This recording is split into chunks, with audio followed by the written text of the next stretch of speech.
లేకుంటే ఎయిర్పోర్ట్ లోనే అనవసరంగా మీరు వస్తే పబ్లిక్ డిస్టర్బెన్స్ లేకపోతే ఇంకొక డిస్టర్బెన్స్ అని చెప్పే విషయం ఆపేస్తారు. ఇది మన జనరల్ గా మనం చూసే పద్ధతులే.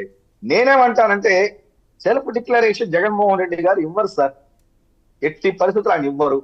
రాజశేఖర రెడ్డి ముఖ్యమంత్రిగా ఉన్నప్పుడు కూడా ఆయన వచ్చారు, అప్పుడు కూడా ఇవ్వలేదు. అప్పుడు అధికారంలో ఉన్నారు కాబట్టి ఎవరు అడగలేదు, కాబట్టి ఇవ్వలేదు.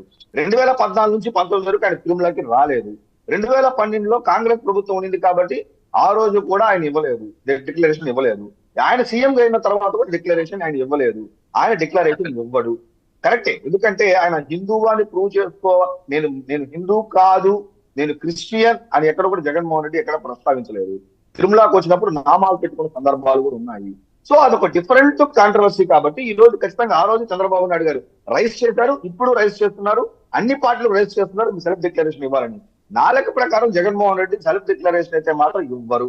అది వీళ్ళు తిరుపతి అలిపిరి మెట్ల కాడ పెట్టినా లేకపోతే తిరుమల వైకుంఠం కాంప్లెక్స్ కాడ పెట్టినా ఆయన అయితే సెల్ఫ్ డిక్లరేషన్ మీద సంతకం అయితే పెట్టరు. దానికి రీజను నేను హిందూ, నేను ఎందుకు పెట్టాలి అని కాదు. ఆ ఒక్క మాట చెప్పాను ముందుకెళ్తే, నేను హిందువు అండి, నేను హిందువు బై బర్త్, నేను హిందువు, తర్వాత క్రిస్టియానిటీ తీసుకున్నాను. మీరు చెప్పిన రూల్ నెంబర్ 137లో అటువంటి కండిషన్స్ ఎక్కడా లేదు. కాబట్టి నేను ఎందుకు చెప్పుకోవాలా, నేను ఈ మతాన్ని గౌరవిస్తానని, నేను నాదే ఈ మతం అని ఆయన చెప్పుకొని ఒక అడుగు ముందుకేస్తే ఈ ప్రాబ్లము డిక్లరేషన్ ఇప్పటికే కాదు ఎప్పటికీ చెప్పాల్సిన అవసరం లేదు.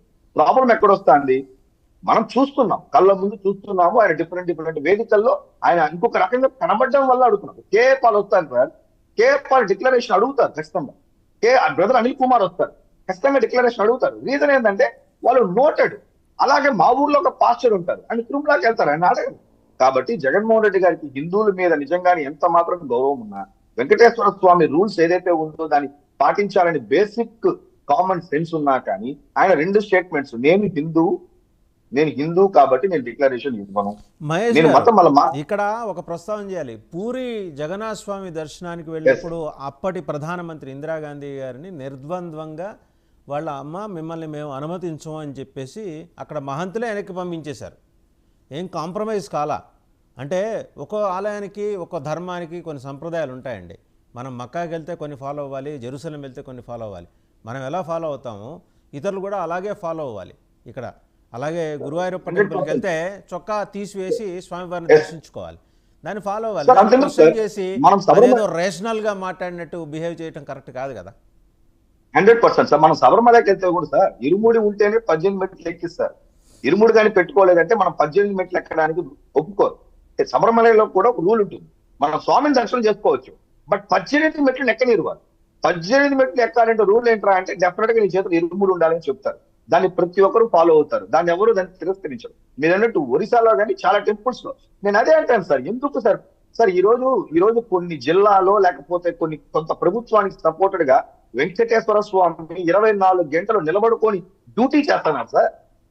భారతదేశంలో నిలబడుకొని డ్యూటీ చేసిన ఒకే ఒక్క స్వామి కొన్ని వేల కోట్లు, కొన్ని వందల కోట్లు, రోజుల్లో 10 కోట్ల రూపాయలు, కొన్ని లక్షల మంది భక్తులు ఆయన నిలబడుకొని ఆయన డ్యూటీ చేస్తా, ఆయన దయా దక్షిణాల మీద బ్రతుకుతా, కేవలం సార్ తిరుపతి గారు సార్ చాలా ప్రాంతాల్లో ఈ రోజు వెంకటేశ్వర స్వామి నిలబడుకొని డ్యూటీ చేస్తా అంటే బతికే వాళ్ళు భారతదేశంలో కొన్ని కోట్ల మంది ఉన్నారు, కొన్ని లక్షల మంది తిరుమలలో బతుకుతున్నారు.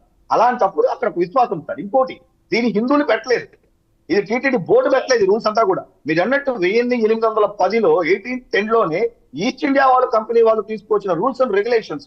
ఈవెన్ మీరు నమ్మరు, ఈవెన్ లడ్డు ఎలా తయారు చేయాలా, ప్రసాదాలు ఎలా తయారు చేయాలా, కైంకర్యాలు ఎలా కైంకర్యాలు మనం ఏం ఫాలో కావాలా, ఇలాంటి అన్ని విషయాలు కూడా బ్రూస్ కోడ్ కానీ లేకపోతే సేవలకి జవాబు కానీ మేటిషి అకౌంట్స్ కానీ ఇవన్నీ కూడా నాకు తెలిసి ఏంటంటే ఈవెన్ మనల్ని బ్రిటిష్ వాళ్ళు పరిపాలిస్తా ఉంటే ఈ రూల్ చాలా స్ట్రిక్ట్ గా అమలయ్యేదేమో తిరుమలలో. నాకు తెలిసి దౌర్భాగ్యం ఏంట్రా అంటే ఇది భారతదేశం వాళ్ళకి వచ్చి హిందువులు తెచ్చుకొచ్చి ఇలా ఎవరు పడితే వాడు ఇలా పిచ్చి మాటలు మాట్లాడారు. కానీ వెన్ ఈస్ట్ ఇండియా కంపెనీ వాళ్ళు పెట్టారు, బ్రిటిషర్స్ వాళ్ళు ఈస్ట్ ఇండియా కంపెనీ పరిపాలించిన కాలం తిరుమలలో ఇటువంటి ఇష్యూస్ ఎక్కడ కనబడలేదు. వాళ్ళు ఇంకా చెప్పాలంటే ఒక ముస్లిం మతం దగ్గర నుంచి సంథింగ్ అతను ఒక ముస్లిం అతను ఎవరైతే ఒక అతను అలీఖాన్ జవాదా అనే ఒక అతను దోచుకుంటా ఉంటే అతని నుంచి కాపాడుకోవాలని చెప్పి ఈ రూల్స్ అంతా పెట్టారు. నాకు అదే అనిపిస్తాను, ఈస్ట్ ఇండియా కంపెనీ వాళ్ళు బ్రిటిషర్స్ వాళ్ళే భగవంతుడికి చాలా విలువిచ్చి ఇట్లాంటి వాళ్ళంతా వచ్చి ఏం చేస్తారని చెప్పి వాళ్ళే కొన్ని రూల్స్ అండ్ రెగ్యులేషన్స్ పెట్టారు.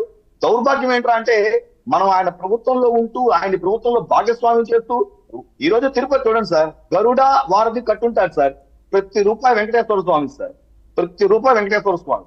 అలాగే స్విమ్స్ ఉంటుంది, ప్రతి రూపాయి వెంకటేశ్వర స్వామి.